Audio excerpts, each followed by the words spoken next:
एक बार पुनः आप सभी का हमारे YouTube channel board ranker classes में स्वागत है।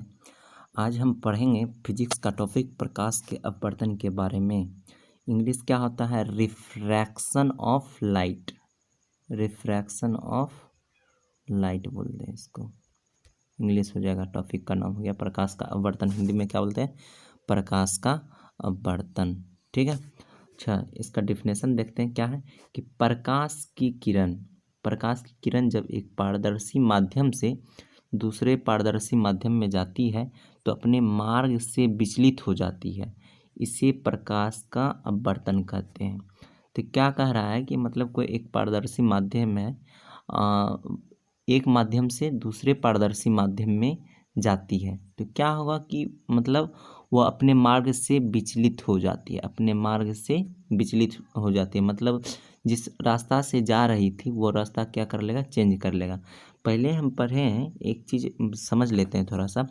पहला लेक्चर में पढ़ें कि प्रकाश सीधी रेखा में गमन करती है। ठीक है, प्रकाश क्या होती है? सीधी रेखा में गमन करती है।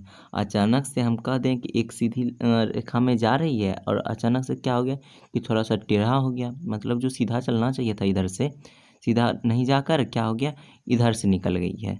तो इसका मतलब क्या हुआ कि मतलब इसके चाल में चेंज आ गया है। चाल में क्या हो गया कि परिवर्तन आ गया है। या तो चाल क्या हो सकता है, कभी कम हो जाता है, कभी क्या होता है, अधिक हो जाता है। ठीक है, तो वो किस पर डिपेंड करता है? ये सब डिपेंड करता है माध्यम पर। तो अच्छा, अब देखते हैं माध्यम क्या होता है। ठीक है, माध्यम क्या होता है वो भी देख लेते हैं। माध्यम का इंग्लिश होता है मीडियम। तो लिखा हुआ है कि मतलब कोई पारदर्शी पदार्थ जिसमें प्रकाश चलता है माध्यम कहलाता है। क्या बोले? कोई पारदर्शी पदार्थ जिसमें प्रकाश चलता है माध्यम कहलाता है। जैसे क्या हो सकता है? हवा हो जाएगा, कांच हो जाएगा, पानी हो जाएगा, केरोसिन हो जाएगा, अल्कोहल इत्यादि। अभी जैसे सूर्य का जो है प्रकाश हम लोग के पास आती है, बीच में वायुमंडल है, उससे पहले निर्वात भी बीच में आता है। निर्वात क्या होता है? निर्वात भी निर्वात जहाँ पर कोई माध्यम ना हो। क्या बोले हम? कोई माध्यम ना हो। तो आप ये भी बोल सकते हैं कि मतलब प्रकाश के गमन करने के लिए कोई माध्यम की आवश्यकता नहीं होती है। तो जैसे ही माध्यम आएगा तो इसके क्या होगा? इसके चाल में कुछ न कुछ परिवर्तन होगा। तो निर्वात में इसका चाल क्या रहता है? 3×10⁸ पर मीटर पर सेकेंड पढ़े हैं इससे पहले। ठीक है, तो जैसे जैसे माध्यम आते जाएगा तो हर एक माध्यम में क्या होगा? प्रकाश का चाल का मान क्या होगा? चेंज होते रहेगा, परिवर्तन होते रहेगा। तो ठीक है, तो क्या होता है उसको देखते हैं। अगला क्या है? अगला टॉपिक है विरल माध्यम। माध्यम जो है दो प्रकार के होते हैं। पहला है विरल माध्यम, दूसरा सघन माध्यम। दोनों को अलग अलग करके पढ़ते हैं। पहले विरल माध्यम को देखते हैं। ठीक है, ऐसे माध्यम जिसके कण दूर दूर होते हैं, जिसमें प्रकाश की चाल अधिक होती है, विरल माध्यम कहलाता है। क्या बोला है कि मतलब एक माध्यम है कि मतलब वो ऐसा माध्यम जिसका क्या होगा? कण एक दूसरे से हटके होगा। अगर मान लीजिए यहाँ एक है तो फिर यहाँ पे होगा, यहाँ हटके होगा, सब हटके रहेंगे। ठीक है, अच्छा अगला बात करते हैं सघन माध्यम का। तो सघन माध्यम क्या है कि ऐसे माध्यम जस्ट उसका विरल माध्यम का अपोजिट होना चाहिए। ऐसा माध्यम जिसके कण पास पास होते हैं और जिसमें प्रकाश की चाल कम होती है, सघन माध्यम कहलाता है। अच्छा, क्या बोला कि मतलब एक ऐसा माध्यम जहाँ पे क्या होगा कि अगर मान लीजिए कोई मीडियम है, ठीक, तो इसका जो है कण क्या होगा? सटे होंगे, बहुत करीब करीब होंगे। ठीक है, तो समझ लीजिए वो क्या हो जाएगा? ये हो जाएगा सघन माध्यम। क्या हो जाएगा? सघन माध्यम हो जाएगा। क्यों हो जाएगा? क्योंकि इसका जो कण है, कण आपस में बहुत करीब है, बहुत नज़दीक होते हैं। क्या होता है? बहुत नज़दीक होता है, जिसके कारण ये कौन सा माध्यम कहला जाता है? सघन। एक ही जगह पर बहुत ज़्यादा कण होगा तो सघन माध्यम हो जाएगा। ठीक, अच्छा एक और चीज़ है कि क्या ऐसे बोल सकते हैं कि हमेशा हवा क्या होगा, क्या कहते हैं, या कांच ही है? पानी का बात कर लें, क्या कांच को अगर कोई पूछ दिया कि कांच कौन सा माध्यम, तो ऐसे नहीं होता है। क्या कि मतलब कांच को या विरल माध्यम कह सकते हैं या कांच को सघन माध्यम कह सकते हैं, ऐसे नहीं होगा। होगा क्या कि मतलब जब भी बात करेंगे माध्यम का तो दो माध्यम का कंपैरिजन होता है। दो माध्यम का कंपैरिजन होता है। कैसे कंपैरिजन करते हैं, समझ लीजिए एक हम हवा ले लिए, हवा, और एक ले लिए मतलब कांच, एल्कोहल ले लिए, या समझ लीजिए केरोसिन ले लिए, हवा और केरोसिन। तो इसका कंपेयर कैसे करेंगे, तो दोनों में से एक विरल होगा, एक क्या होगा, सघन होगा। तो हवा का बात करें तो हवा क्या है, हवा गैस है, हवा क्या होता है, गैस है। तो इसका कण क्या होगा, दूर दूर होगा, क्या होगा, दूर दूर होगा। और क्या, जहाँ तक केरोसिन का बात करें क्या है, तो ये द्रव होता है, ठीक। तो द्रव होता है तो उसके कण हम क्या कहते हैं, गैस की तुलना में आपस में निकट होते हैं, तो उससे क्या होगा, थोड़ा नज़दीक होगा। तो एक क्या हो जाएगा, जिसका कण दूर दूर होगा तो क्या कहला जाएगा, विरल माध्यम। क्या हो जाएगा ये, विरल माध्यम। और जिसका कण क्या होगा कि पास पास है तो क्या हो जाएगा, सघन माध्यम। ये हो जाएगा सघन माध्यम।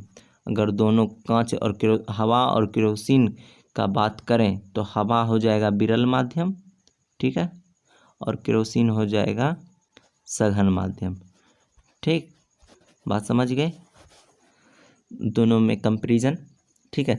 जैसे उदाहरण के लिए दिया हुआ है, यहाँ नीचे में भी उदाहरण ये समझाए हैं कि जल तथा वायु में जल सघन माध्यम है तथा वायु विरल माध्यम है। क्यों जल को सघन माध्यम बोलेंगे, क्योंकि इसका जो है, इसके कण क्या होते हैं, पास पास होते हैं, प्रकाश का चाल क्या होगा, तो कम हो जाएगा, प्रकाश का चाल क्या हो जाएगा, कम हो जाएगा।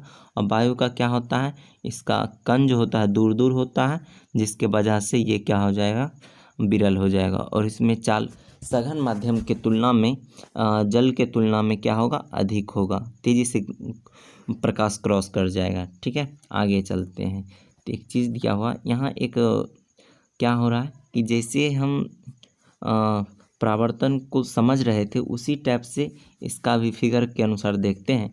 ये क्या है कि मतलब समझ लीजिए ये जो अपना है, हम वो जल ले लिए, क्या ले लिए, जल ले लिए हैं, ठीक है। और ये हवा वाला है, ठीक।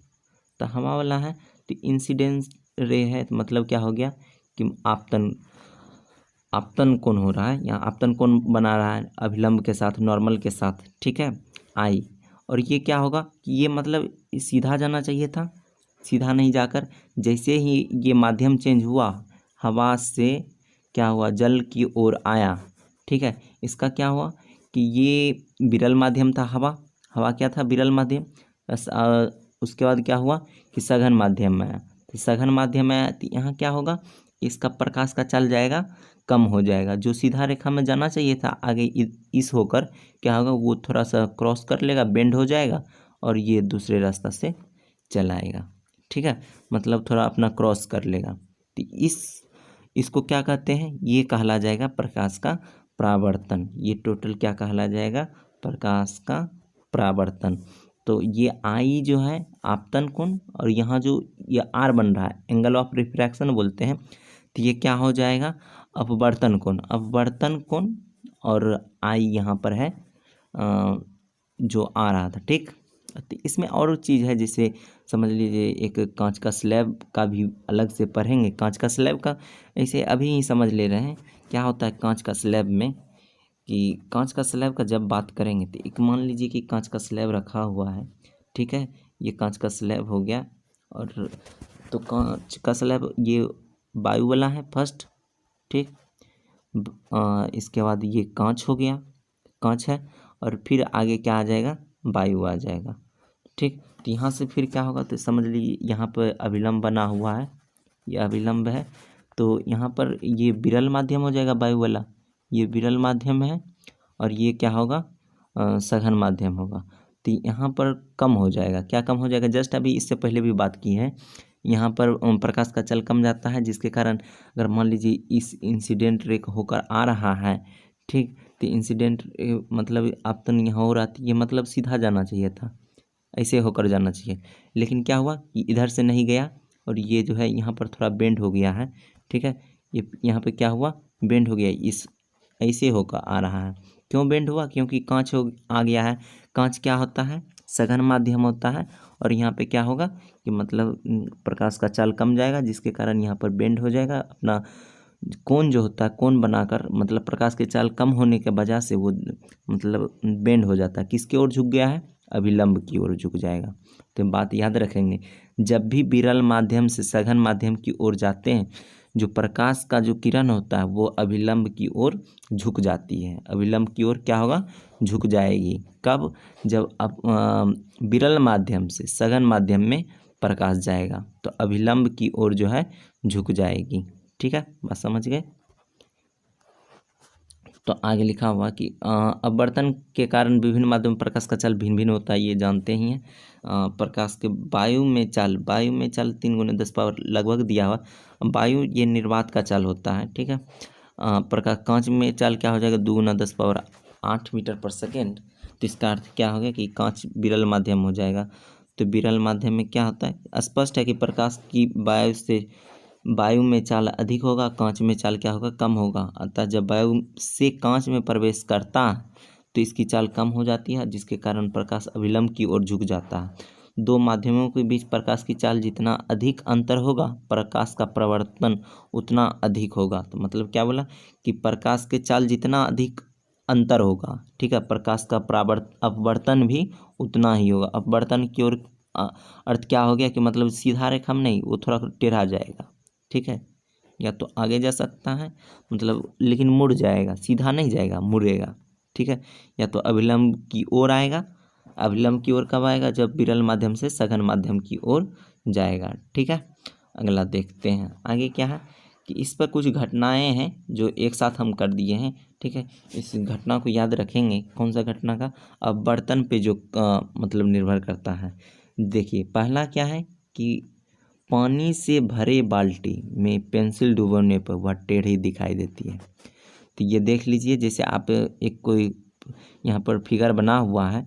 ठीक है, फिगर बना हुआ ये देखिए अंदर दिख रहा है कि मतलब एक पेंसिल रखा हुआ वो टेढ़ा दिख रहा है। ठीक है, तो ये किसके कारण, किसके वजह से हुआ। अगर पूछ दिया कि पानी में रखा हुआ पेंसिल, ठीक है, तो किसके कारण, प्रकाश के अपवर्तन के कारण ऐसा होता है। किसके कारण, प्रकाश के अपवर्तन के वजह से होता है। ठीक है, अगला क्या है, अगला देख ले रहे हैं। सेकेंड नंबर है पानी से भरे बीकर।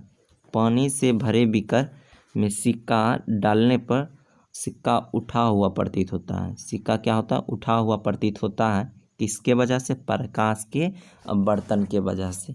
ठीक है, तीसरा है पानी से भरे टैंक या तालाब की तली उठी हुई प्रतीत होती है। पानी से भरे टैंक, तालाब की तली मतलब हो गया क्या, सरफेस जहाँ पे पानी खत्म होता है। ठीक है, तो क्या लगेगा कि थोड़ा ऊपर उठा हुआ लगेगा। किसके वजह से, ये होता है प्रकाश के अपवर्तन के वजह से।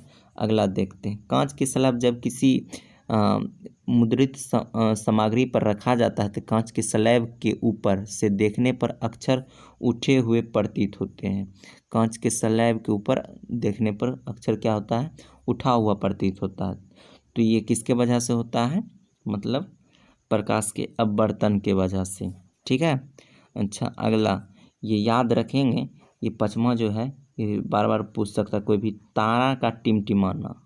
तारा का टिमटिमाना कई बार क्वेश्चन पूछा भी है, याद रखेंगे इसको। तारा का टिमटिमाना किसके वजह से, मतलब प्रकाश के अपवर्तन के वजह से। ठीक है, ये जितना भी आ रहा है वो क्या हो जाएगा, प्रकाश के अपवर्तन के वजह से। लास्ट है पानी से भरे किसी कांच के बर्तन में रखे नींबू का पार्सल से देखने पर नींबू अपने वास्तविक आकार से बड़ा प्रतीत होता है। ठीक है, तो किसके वजह से, प्रकाश के अपवर्तन के वजह से ऐसा होता है। ठीक है, नींबू बड़ा दिखाई देने लगा। दो बातें इसमें सबसे मुख्य जो था, मुख्य कौन कौन हो जाएगा, तारा का टिमटिमाना। ठीक है, और ये पानी का जो टेढ़ा दिखाई देने वाला पेंसिल वाला, और सिक्का का डालने पर सिक्का क्या लगेगा, उठा हुआ प्रतीत होगा। ठीक है, आगे पढ़ते हैं, आगे बढ़ रहे हैं। क्या है, प्रकाश के अपवर्तन के नियम। प्रकाश के अपवर्तन के नियम। ठीक है, इसका एक और नाम है स्नेल का नियम। स्नेल का नियम। ठीक, तो स्नेल क्या है, स्नेल वैज्ञानिक का नाम है। ठीक, तो क्या होगा इसका पढ़ते हैं। तो आपतित किरण क्या लिखा रहा है, आपतित किरण, अपवर्तित किरण, आपतन बिंदु, अभिलंब तीनों एक ही तल में होते हैं। ये प्रकाश के अपवर्तन का नियम है। आपतित किरण, अपवर्तित किरण और आपतन बिंदु पर अभिलंब तीनों एक ही तल में होते, दिखा दे रहे हैं आपको। इससे पहले फिगर वाला में क्या हो रहा था, ये यहाँ पर देख लीजिए, आपतित किरण और अपवर्तन कोण, ठीक है, क्या है, तीनों एक ही तल में है।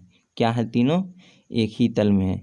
अभिलंब तीनों क्या हो गए, एक ही तल में। सेकंड क्या है, निश्चित माध्यम के युग्मों में आपतन कोण की ज्या मतलब साइन, ठीक है, तथा अपवर्तन कोण की ज्या का अनुपात स्थिर होता है।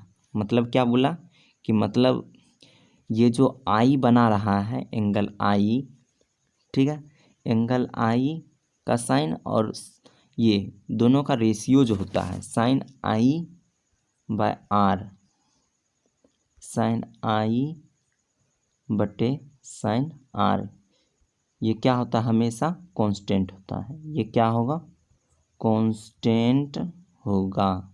कांस्टेंट का अर्थ क्या हो गया, स्थिर होगा, एक ही जैसा रहेगा, ठीक, बदलेगा नहीं। क्या होगा, बदलेगा नहीं, ठीक। ये सेकंड नियम था, साइन आई बटे साइन आर, ठीक, क्या होगा, स्थिरांक होगा।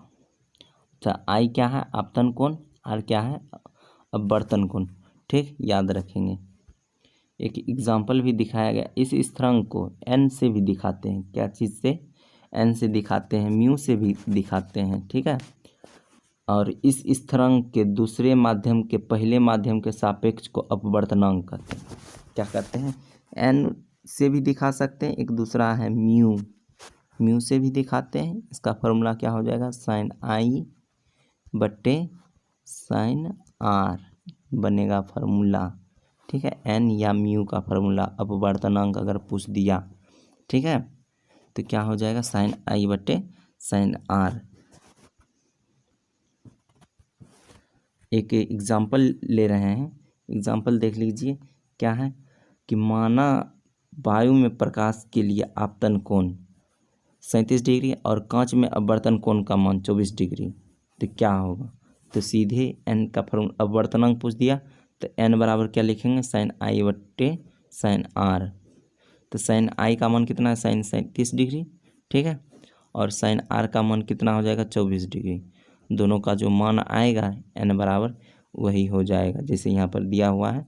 साइन 37 का मान कितना होता है, 0.6 बट्टे 0.4, तो एन का मान क्या हो जाएगा, 0.6 है, 0.4 है, तो पॉइंट ख़त्म, ठीक है। ये 3 हो जाएगा, ये 2 हो जाएगा, तो एन का मान क्या हो जाएगा, 3/2, ठीक है। ये अपवर्तनांक आ जाएगा, ठीक है। धन्यवाद। ये आपका प्रकाश का अपवर्तन खत्म हो गया है।